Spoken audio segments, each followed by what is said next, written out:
balik lagi sama gue Pei. Oke, kali ini saya akan tes kernel di custom ROM supplier OS. Jadi, setelah beberapa kali ganti kernel, akhirnya ketemu kernel yang lumayan cocok untuk digabungin sama custom ROM supplier OS ini. Namanya PureCoffe EAS LongBlack. Sip. Oke, dari namanya aja jadi pengen ngopi. Enak gak tuh? Apakah kernel ini senikmat kayak minum kopi? Jadi untuk gameplaynya di sini saat awal-awal sedikit berat dan frame rate gak stabil. Oh iya, saya lupa.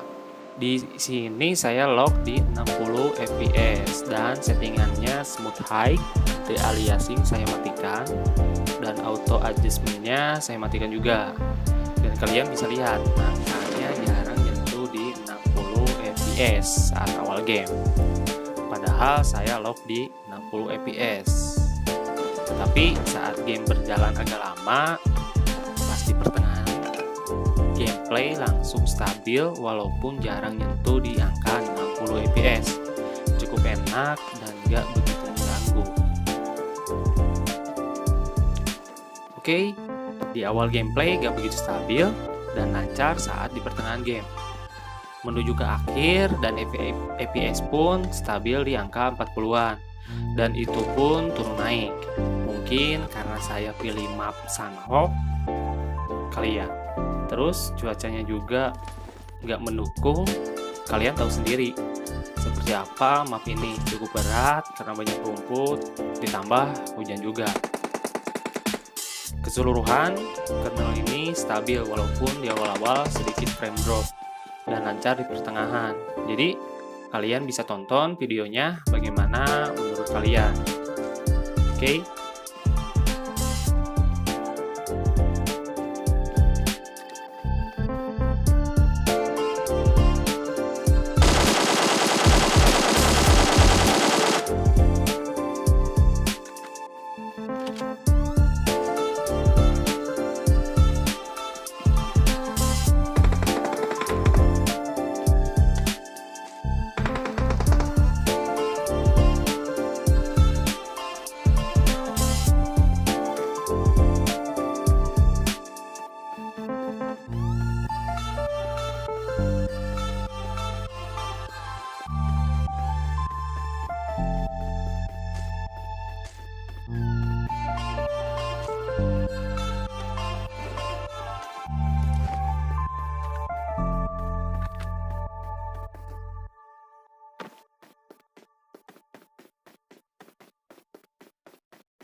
Nah, jadi seperti itu gameplaynya.